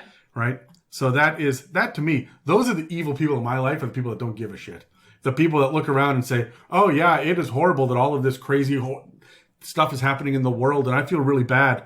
I've never donated to charity and I worked for that money. Yeah. This is mine. Right? And that to me makes me twitch, right? But so that's all I need to do is just, if I want to be evil, no group loot. No. Give me my share. Yeah. I'm not kicking in with you guys. Yeah. And anyway, against an evil wizard, you need to have scrolls and wands and potions of counterspell, dispel magic, remove curse, globe of invulnerability. It's not even that. It's I mean, that helps, and what is the magic circle as well helps and whatnot, but it is the ability to undo magic. Yeah. And that is going to frustrate the shit out of the wizard. And by the way, for the record, slow is a better spell than haste. Yes. Use slow against the enemies. Don't Haste a Barbarian. Slow is better. It cripples an enemy. So use that. Have that. Just wait. And I got a staff. I've got a stave with a whole bunch of slow on it. This final battle is going to be nothing. Oh, he cast whatever counterspell. Oh, he put up a force field, dispel magic. And I'm not even using my actions or spell slots for it. Yeah. Just items. Every time you have the opportunity, you know you're going up against a mage. At level 2, tell your DM, I want to go find a scroll that does this. The DM won't see it coming. When you just say, hey, look at all of these items that I have. Yeah. And you whip out a notebook full of them. It's true. Right? So that is how I would say you're going to waltz through the end of this. Yeah. Before we wrap up, I just want to remind everyone that you can find us on Instagram, Facebook, and at r/itsAmimic on Reddit. You can always reach out to us through our email at info@itsamimic.com because we love hearing from you guys. Any questions that you send us will get added to the lists for upcoming mailbag episodes. Okay, guys, we are now at the end of the episode, so let's grab our dice, and with all of these class specials, we want one creative build using the class that we covered. So let's roll. I got a 4. I got a 1. They got knocked to an 18. I got a 7. Okay, so for me, the idea of a war wizard who balances the schools of evocation and abjuration to me is very interesting. The fact that they don't get any other armor proficiencies and stuff bothers me. So You got mage armor. You got shit. You got mage armor. You got shit. You've got this arcane deflection ability, sure, but Which won't stack with shield because you have to use your reaction. So I would definitely have, Adam, you hit the nail on the head a little bit earlier, where you would use the war mage as a bit of a class dip, and I would do the same with a war cleric, a war domain cleric. And I would mix the two. You need a lot of high stats for that. I mean, you would just need higher wisdom and higher int. That's all you need. You don't need dex because you got your heavy armor. The war cleric is in mixing it up, though. I mean, you need con and strength. You would need con. You don't really need strength because you're going to be using your spells more than anything else in a close touch touch spell focus, right? Like your shocking grasps. Those kind of spells are the ones you're using more often than not. Yeah, my problem with that is that you are too split to be able to get a really big expended spell slot list, right? So you are going to be... Well, no, because you don't need to go too far into cleric to get what you would need to make this character who just waltzes confidently into the middle of a battlefield, tower shield or heavy steel shield in one hand, full plate mail armor, and nothing. A book, an open hand, something. And he just waves his sword in your direction and things blow up. You can make an AC monster doing this because not only do you have, all of these full plates and tower shields and everything else, you have all these reactions to give bonuses to your spell, to your AC as well. This is a great way to build just a durable fortress in the middle of a battle who is going to be throwing around some pretty hefty spells because you've got that evocation focus as well. Funny enough, I love the idea. Every single time I think of this, I think of a dwarf going in. This is your dwarf wizard who is just waltzing into this fight. Actively looking forward to the next fight. Actively looking forward to the next battle. Controlling the battle from the midst of it. I feel like you want to go Battle Master instead of War Cleric. The only problem with Battle Master is you are very limited with the amount of superiority dice you get, so it's not really worth it, and you only need to go like 2 levels into cleric to get this. Right? Yeah, that's fair, but I don't know what I'm doing. I'm not going 18 levels of Warcaster. You're going 18 levels of War I don't see the point of it. War Wizard. Okay, interesting. The thing is, the War Wizard is more focused on the spell casting side of it, right? I guess. So you're a full plate wearing, heavy steel shield wielding disintegrate bomb. You basically just want the cleric to get the armor and the physical The armor pieces, plus the couple things that War Domain give you as well. and then the War Wizard fully builds that for out. the spells and the actual ability to cast and destroy. Yeah. And this is the tactician that is actually walking into the midst of battle, gleefully fighting alongside of his brethren, and surviving. I feel like I can get that out of a Conquest Paladin as well. Like, I feel like, yes, what you're saying is cool. You can find that flavor in a lot of different ways. Yeah. If you wanted to be more offense than defense, there are other subclasses. I'm just like, how do you be a frontline fighter without a sword? And it would be This guy. Yeah. Ask a monk. True. But the whole point of it is the destructive spells that you get. Yeah, right? that's fair. Yeah. All right, who's next? You were. I like the idea of the player that doesn't actually get involved in combat. I always like the idea of playing a pacifist, but he's not a pacifist because he doesn't believe in war. He just can't be bothered. So that is my enchantment wizard. No, hit someone else. And he is slowly walking through the battlefield. He's not dashing. He is just strolling through the battlefield going, hit that guy over there. You turn around, walk away. All right, guys, I got to the lever. Pulls the lever. Finishes the room. Somehow turns around and walks back. This is the guy. He's R2 and 3PO. They're just walking through the laser blasts going, oh, dear. Yeah. Oh, goodness gracious me. Yeah, and I really like the enchantment wizard for that kind of feel. Like, hey, just don't. Yeah, please don't. And it's a lot better than playing the guy who's like, no, I'm just going to sit out for this battle. Yeah, like this is a pacifist who actually has use in combat. Yeah, and I'll blow stuff up if I need to. There is a giant in the way. I will need to blow him up.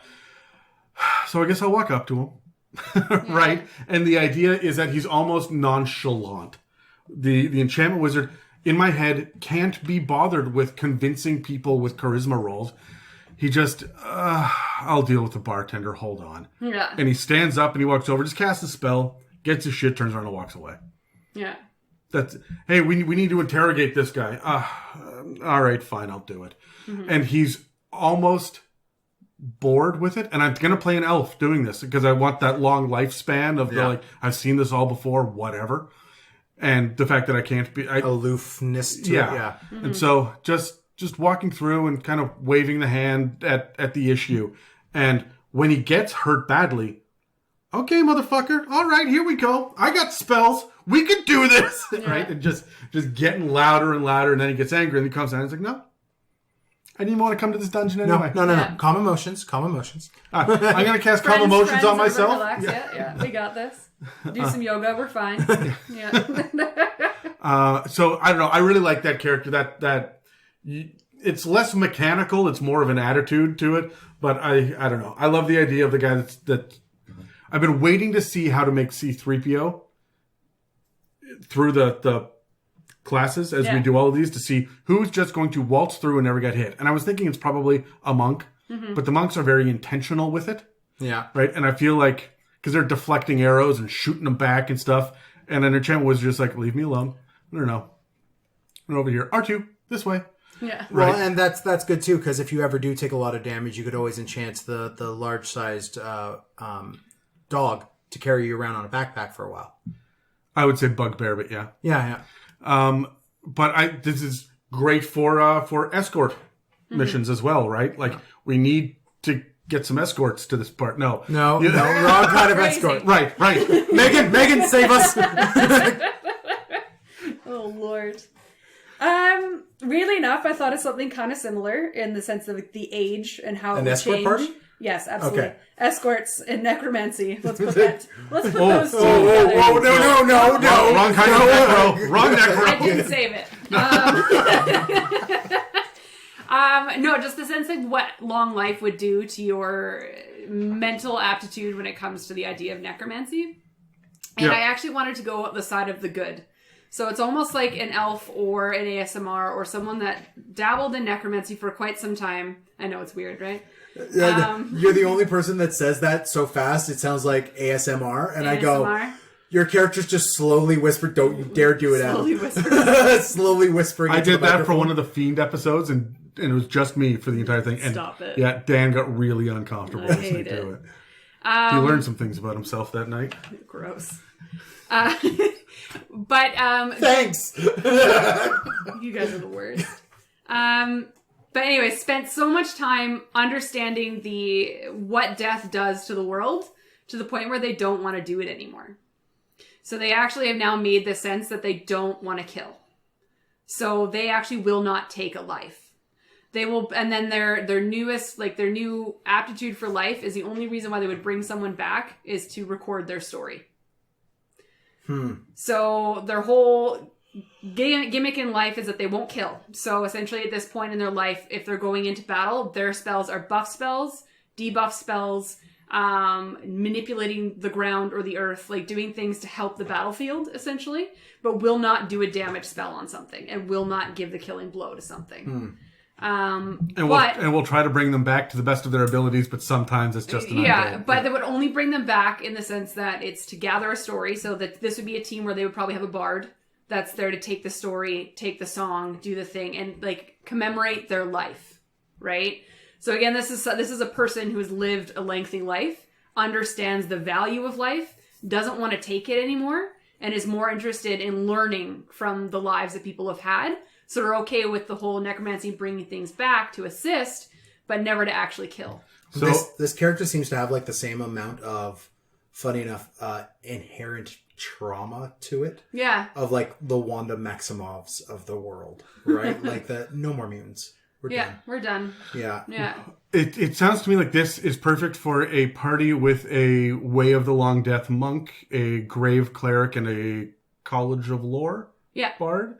So they're going around to study death, preserve life. Yeah. They're doing the best. Circle of spores as well. Yeah, I was going to mention right? that. Like, hey, death and rot is a part of it, but that's okay. You could also do a shadow sorcerer or like... Yeah, but that's more shadow magic. It's not really death. Way of the Long Death was like, hey, bud. Yeah, but shadow magic comes from the Shadowfell, which will bleed a lot of this into it as well, right? Like even your what is the Way of the Shadow monk? Yeah. Way of Shadows.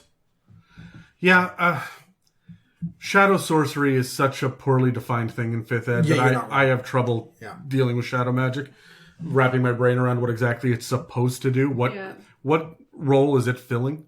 The fact we have shadow magic, but we don't have water mages pisses me off. Yeah. So, and why is nothing about cold? We need cold in the. You know what? I'm gonna rant. We should wrap this episode. Yeah. Well, that'll be it for this week's episode. Nope. That'll be it for this week's episode of the It's a Mimic podcast. If you'd like to support us, you can head over to www.itsamimic.com and hit our fancy donate button. Or tell your friends and the rest of your D&D party about the podcast. We're available on iTunes, Spotify, and YouTube, as well as most podcast apps. And don't forget to come back next week when we're covering clerics. Thank you for listening to another It's a Mimic production. Inquiries, shoutouts, requests, and mailbag questions can be sent to info@itsamimic.com. Okay, guys, one of the most iconic things about wizards are their familiars. It has been relegated to a spell now, not a class feature or anything else like that. They're not arcane focuses like they've been in previous editions. Foci, but go nuts. Okay. Stop. My question for you, real quick, and I do want to roll for this. What familiar is best and why? I got a 5. Did I roll a 1? You got a natural 1 Yeah, and Adam got a 15. I got a 15. Fuck. Honestly, bats. You think? Absolutely bats. Because A, they can fly so they can get the fuck out. Yep. B, they're perfectly fine underground, whereas a hawk or an eagle or a falcon is going to have some issues. And they do not rely on echolocation for sight. They rely on it for hunting. Oh, cool. Bats can see just as well as every other mammal. So because I like bats in my own personal life, my answer is bats. I just happen to know a little bit about them. And you get fucking big ones that are as big as Terry's ego. Yeah. Like these things can be Not massive. quite that big. Well, it's a fantasy world. We can imagine. All right. So, but I they're don't want to. I'm out. Do you have a problem with bats? Huh? Do you have a problem with bats? just- Like spiders? Like, are they? Where do they rank? Things that just move in an erratic formation weird me out. You should not watch me run then. Noted.